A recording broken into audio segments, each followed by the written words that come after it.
Give it up for the man first food. Hey! You guys know what today would have been?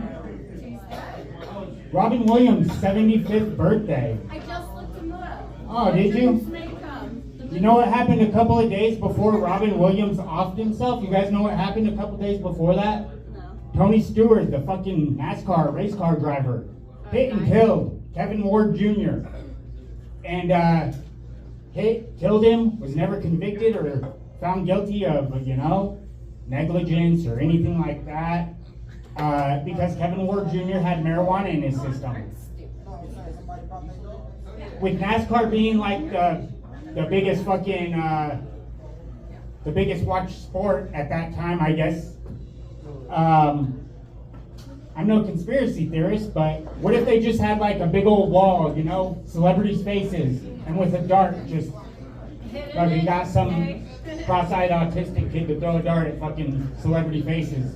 Like, come on, not Samuel Jackson. Bam, Robin Williams, fuck, and then they just send in a hitman to fucking, fuck, we gotta take the fucking smoke off of Tony Stewart.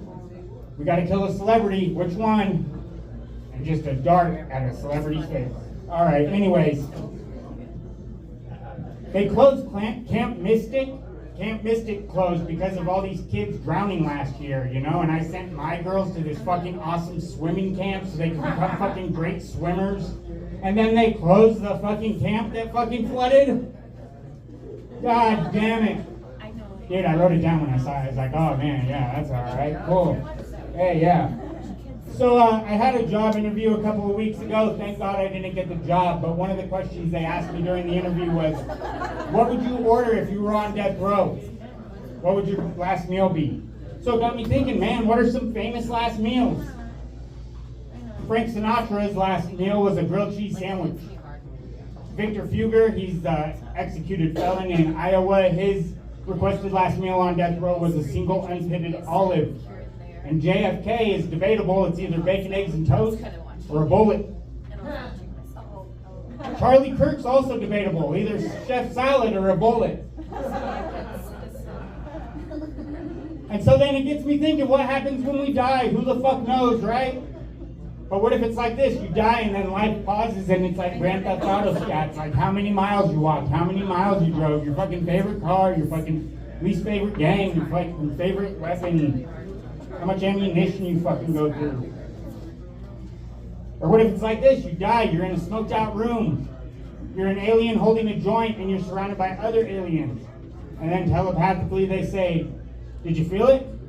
And this whole life is just one hit of Martian marijuana. Or what if it's like this? We die and you're stuck at a road sign that says dead end. Okay, yeah. I got some crazy business ideas, right? I want to open a couple ramen noodle pool halls. I'm going to call them Fuck You and Fuck You Too. I want to have a rickshaw, right? But I'm only going to pick up women, and it's going to be called Miscarriage. I think the perfect name for a daycare would be Kidnap. I want to start a website for strippers. It's going to be called No Daddy. I went to a wedding.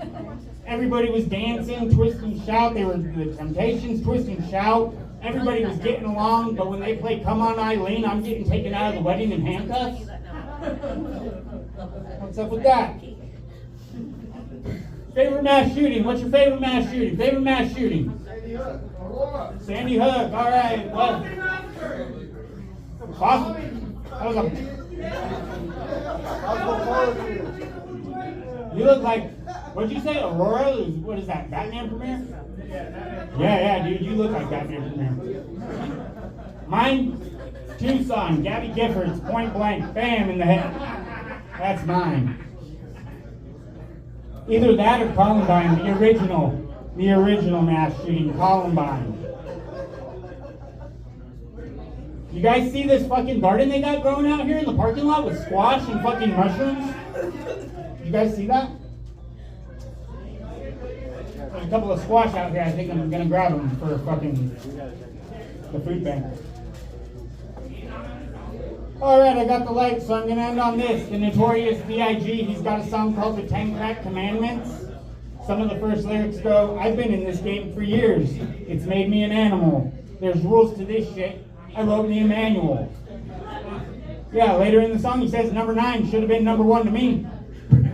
I thought he wrote the manual. Alright, give it up for Derek McDaniel, Bullshooters. Hey. One more time for Casey Deaton, everybody. Hey, if you guys are chit-chatting in the back, go sit down. Sit down. Or get out. You know what, Emilio's getting laid.